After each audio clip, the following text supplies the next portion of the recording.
My dear NEET aspirants and my very, very dear students, today again the hearing was deferred by Supreme Court because of some important Waqf matter.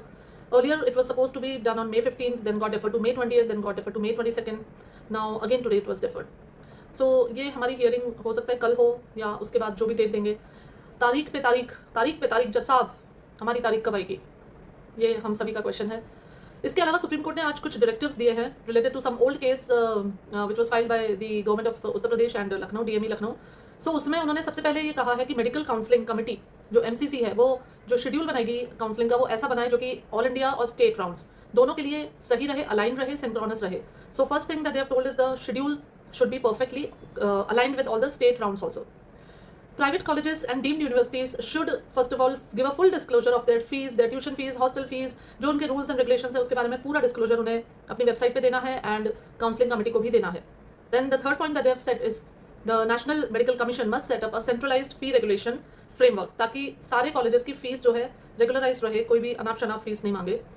Admission authorities must permit upgradation window to be open after round 2 so that the students can select a better seat for themselves. साथ ही जो seat blocking है उसको रोकने के लिए भी उन्होंने कहा है कि आधार बेस्ड ट्रैकिंग रहेगी सो दैट वन स्टूडेंट के not block 2 seats at the same time in different places. Then अब सबसे इंपॉर्टेंट जो हमारे मतलब की चीज़ है वो ये है एग्जाम अथॉरिटी. दैट मीन्स कौन है हमारे exam authority? NB. So they should submit raw scores, they should submit answer keys and they should submit the normalization procedure adopted if the exam is conducted in 2 shift. This they have to do for every student.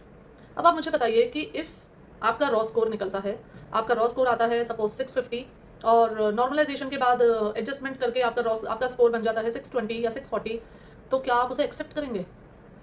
Definitely not. I mean how is this going to make the system better?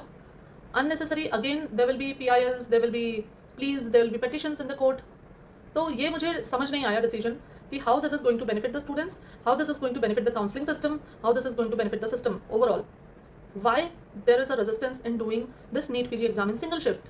What is the problem? When INICT can be done in a single shift, then why cannot NEET PG be conducted in a single shift? आप single shift में exam कराइए, आप normalization को हटा दीजिए, बिल्कुल no normalization, single shift exam. जो raw score होगा उसके बेसिस पे मार्क्स, उसके बेसिस पे रैंक मिलेगी. बहुत सिंपल सा, बहुत क्लियर ट्रांसपेरेंट प्रोसीजर है. इसको अप्लाई करने में क्या दिक्कत है? I fail to understand. This is not good. This is absolutely not good for the future doctors of our country, and this should not be done for the doctor community as a whole. Me as a doctor, I totally condemn the 2-shift formula. I feel it should be a very fair and transparent system and a very honest system जहाँ पे जो जितनी मेहनत कर रहा है, जो जितना अच्छा परफॉर्म करके आ रहा है, उसको उसके बेसिस पे उसकी रैंक मिलेगी. This should be the procedure. There should be no normalization. Why should there be normalization? There's no need for normalization. Let everybody perform as per their own capacity, and then let the result be out in as per that, as per the raw scores. So this is my thinking. Let's see what happens ultimately. I'm sure there are good lawyers who are advocating the students union and students जो front है. So they'll be pursuing this matter properly in this court in the front of the Chief Justice, and they'll be putting it up properly so that we win. Okay, bye.